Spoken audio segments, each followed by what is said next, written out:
வணக்கம். செய்திகள் வாசிப்பது சரவணா. குடியாத்தம் பகுதிகளில் மின்விளக்கு கம்பங்கள், மரங்களில் கட்டப்படும் விளம்பர பாதகைகள், கண்டுகொள்ளாத நிர்வாகம். வேலூர் மாவட்டம் குடியாத்தம் மற்றும் அதனை சுற்றியுள்ள பகுதிகளில் வீடு கட்ட புதிதாக அமைக்கப்படும் பிளாட்டுகளின் விளம்பரங்கள் கடந்த சில மாதங்களாக மின்விளக்கு கம்பங்களிலும், சாலை ஓரங்களிலும் உள்ள மரங்களிலும், மேம்பாலங்களில் உள்ள மின்விளக்கு கம்பங்களிலும் வழிநெடுகிலும் கட்டிவிட்டுள்ளனர். சாலையில் செல்லும் வாகன ஓட்டிகள் இது போன்ற விளம்பரங்களை பார்த்து கொண்டே செல்வதால் விபத்துகள் ஏற்படுகின்றது.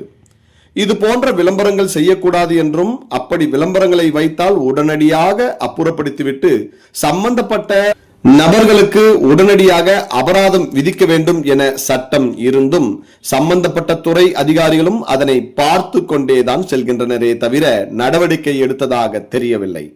சம்பந்தப்பட்ட அதிகாரிகள் உடனடியாக நடவடிக்கை எடுத்து விளம்பர பாதகைகளை கம்பங்களில் கட்டி பொதுமக்களுக்கு இடையூறு செய்வோர் மீது உடனடியாக நடவடிக்கை எடுக்க வேண்டும் என்றும் கடமை உணர்ச்சியோடு செயல்பட வேண்டும் என்பது பொதுமக்களின் எதிர்பார்ப்பாக உள்ளது.